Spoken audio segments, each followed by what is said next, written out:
Welcome to part 3 of this tutorial. In this section, we're just going to be working on the ears.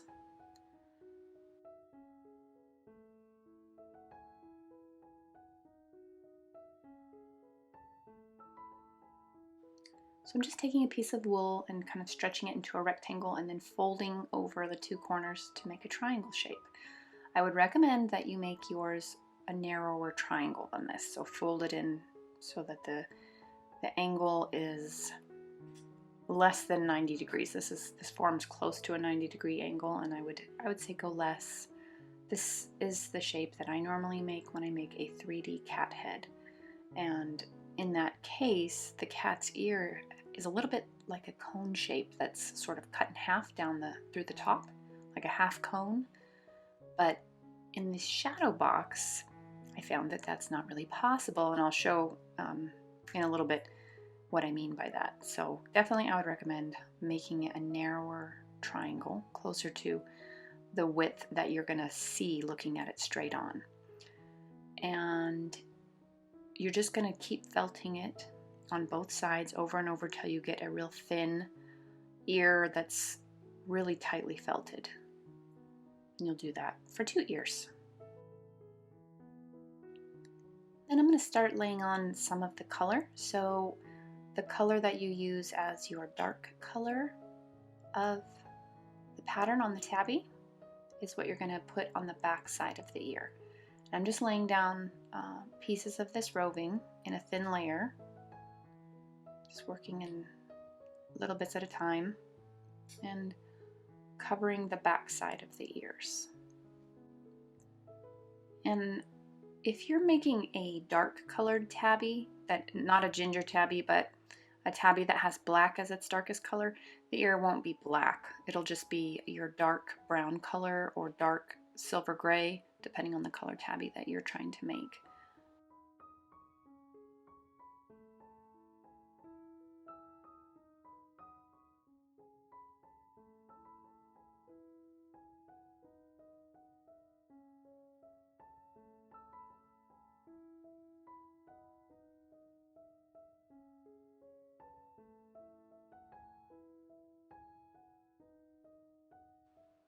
When you flip the wool over, you'll see that a little bit of the color goes through, but that's not going to be a problem. We're actually going to put a different color of wool bat, or you can use roving, whatever you happen to have, on the inside of the ear. That'll give it a little bit of a flesh tone. It'll be whatever color that on this cat, it's going to be the same color that goes on the nose of the cat. We'll put inside the ear. Right now I'm tightening up the edges of the ear just to try and make them really thinner and more tightly felted.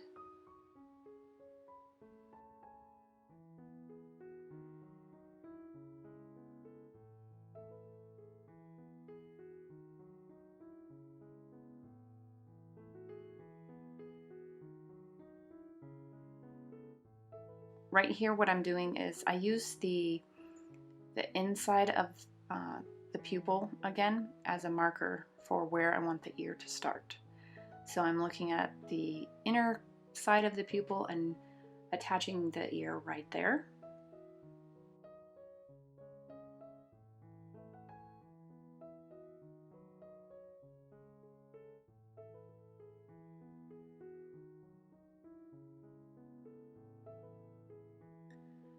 I'm attaching the wool on the inner part of the ear, right along. It's just going to become part of the cat's head right there, all that extra wool. And then on the outer corner of the ear, I'm just looking for slightly above the outer corner of the eye and closer to the last bit of the face, I guess, that I have felted. So right kind of closer to the edge. Right here's the problem that I was really dealing with. I'm used to making 3D heads. There's more head back here normally. And so the ear normally comes back further, but obviously that's not going to work on this. So I decided to just cut off this extra wool and then felt the rest of that ear down. If you make your ears narrower, you won't have that full half cone shape to deal with, and they'll just be a little bit more flat, and then they should attach with a lot less of a struggle than what I feel like I had to go through here. So I definitely recommend starting off with a much more narrow triangle shape. And this is also a good time to decide what sort of a facial expression you want the cat to have. The ears are a good way of expressing that. So you can kind of play with the ear and tilt it more outward, like a cat would, kind of tilt its ears outward if it was maybe a little nervous or if it was listening to something. Obviously, if a cat was angry, its ears would be really pinned back flat. And I think you could probably pull that off too. I would just really look at cats' ears and see, because when they pin them back flat, I believe that the ear actually folds over a little bit. You'd have to make a little crease, a little indent, but it wouldn't be something that you couldn't do. You could definitely do any of that with the wool. It's very foldable. And then once you get it in the place that you want, you can just keep working with it and felting it until it's nice and tight and holds that shape. For me, on this cat, I'm trying to have him have his ears just perfectly forward, not tilted outward slightly, just perfectly forward. And so I kind of go through a lot of a struggle with trying to make sure that we don't see too much of the darker orange color of his ears, that we mostly just see the inner part of his ears when we look straight on, so that he doesn't look like he's spinning his ears out sideways like he's irritated or anything. I'm including a photo that shows some common ear positions in cats. Obviously, you can do other positions as well. I decided to go ahead and put on these little silicone finger protectors. Keep in mind, these are not 100% going to protect you from stabbing yourself in the finger. They just sort of give you a little bit of a buffer. So I'll put a link to these also in the video description, but don't think that these are going to definitely protect you. If you really stab, it'll go right through that and poke you, but they do help. I just didn't want to have to worry too much about poking myself, and I'm pretty careful, and I think I've gotten kind of used to about how far to poke. That being said, I do poke myself still sometimes. So remember to go slow. This is obviously sped up a lot, and I would never poke this fast with my fingers that close. All I'm doing is just tightening up the edge of the ear, really getting it nice and firm in the shape that I want it. So I'll kind of hold the ear in the shape that I want and then just continue to felt. And this actually took a ridiculously long amount of time for me to get the ears how I wanted. And I do have a tendency to make my ears larger than they need to be. And then when they're on the sculpture, I felt them down to the right size, which in the process they become really secure and hold their shape really well, but it takes a while. So if you wanted to, you could leave the ears off the cat for a long time and really work them super thin and then attach them. And I think that would probably work too. You just really have to, if you do that, I think you have to have a little bit more perfect dimensions of the ear. I imagine though that you could, if you wanted to play around with it, you could keep shaping it, stick it on the cat's head, imagine how you need to modify it, and then keep shaping it and then put it back on the cat's head and just kind of, I just tend to do it this way in place. It doesn't mean it's the best way. It definitely takes a long time. I spend a lot of time on ears, just trying to get them how I want. So if this video is really boring, skip through it, and you can kind of play around with it and figure out how it works for you. But I think ears are a little bit tricky, and they just take a lot of fiddling with to get them exactly how you want. And I do want to clarify, I don't want to make you feel discouraged that you don't want to even try this. If you really wanted to, you could just make a triangle shape and just attach it flat on the back and not really even worry about any sort of three-dimensional look to it. When I very first started needle felting, that's all I did for cat ears, and those were like three-dimensional cats. So, they were kind of cartoony, but you definitely could do that. You don't have to put yourself through, something. If you lose the enjoyment of what you're making, then it's not worth it. So, just move on to the parts that you're interested in doing. And as time goes on, if you love felting, then you'll get better and better at it. These are some of the very first needle felted cats that I ever made. And if you see their ears, you'll realize they are just triangles. I'm including a picture here of how the ears are going to end up, just to be able to kind of see what you're going for. Note the attachment points, where the ears start, where they're attached. Just something you can refer back to.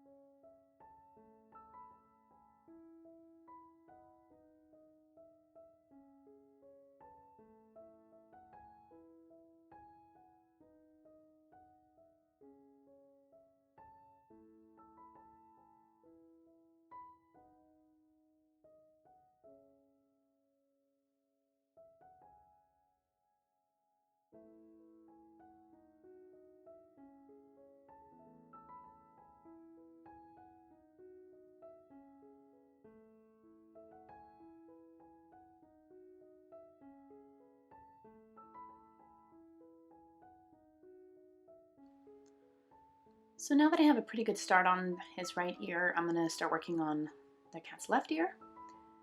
And I'm just kind of thinning the edges a little bit more while it's still off of the cat.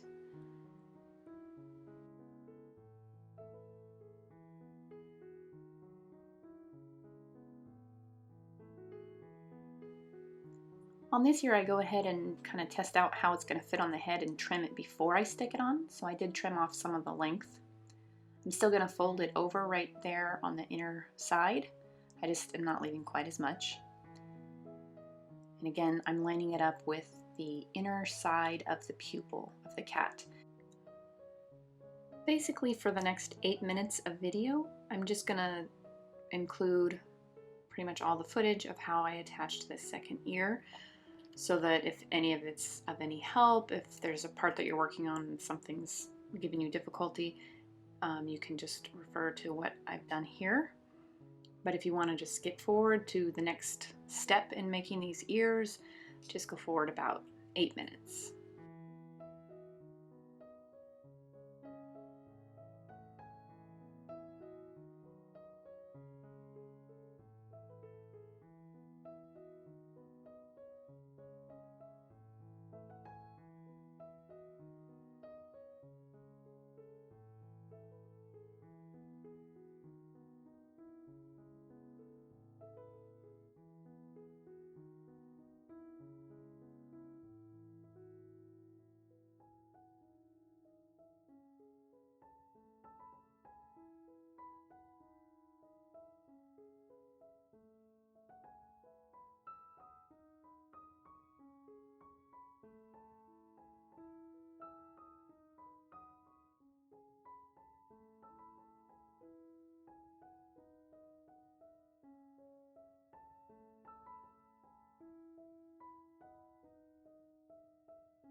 So here's what we have so far.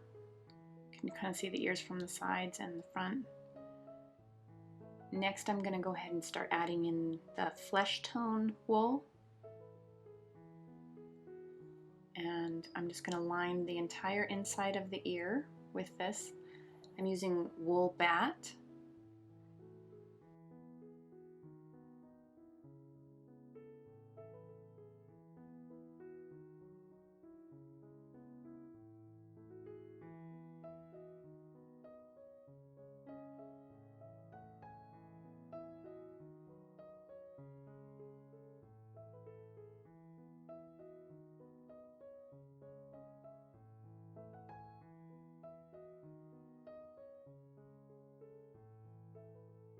I'm just adding some more of the dark orange roving to cover the natural wool that has poked through on the ears, just to hide some of that color that's showing through and have it look a little more smooth. I am trying to keep the fibers basically lined up in the direction that the hair on the cat would grow.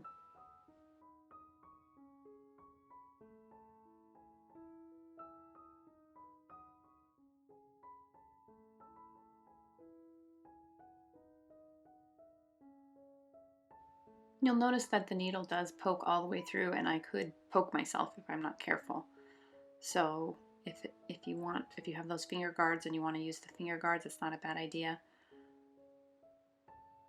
especially anytime you're dealing with the ears.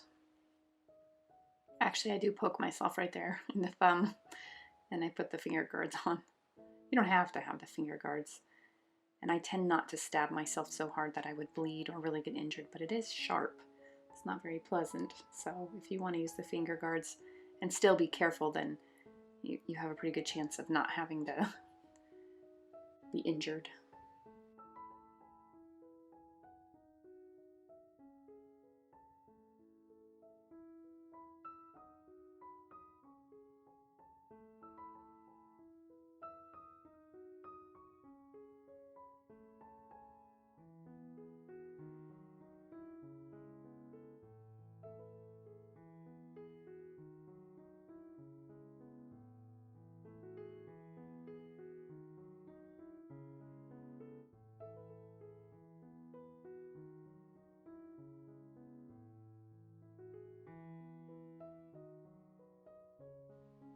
I'm going to add more of the flesh tone wool bat just inside the ears on the cat's head. That part of the cat, the skin is usually more exposed. There's not usually a bunch of hair on top right there, so you can kind of see that pinkish skin tone right here.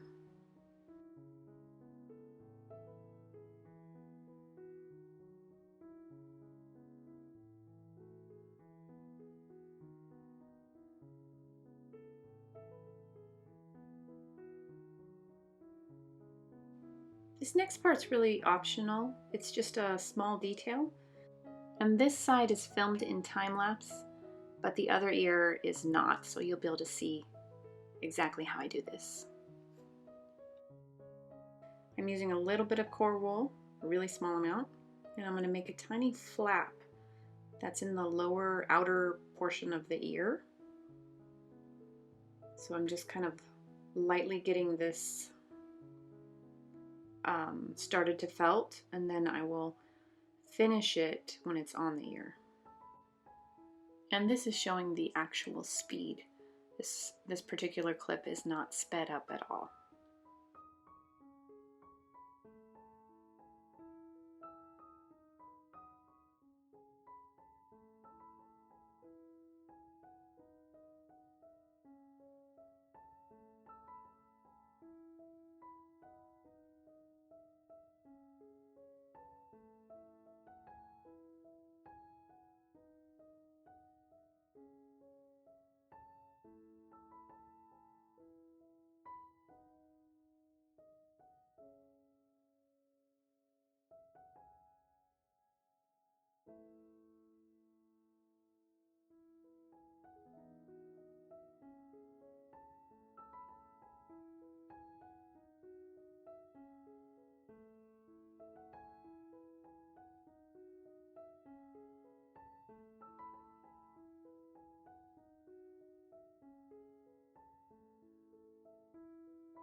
So now that the ear shape is all finished, we'll move on to part 4, where we will put on all the hair and add the details and coloration.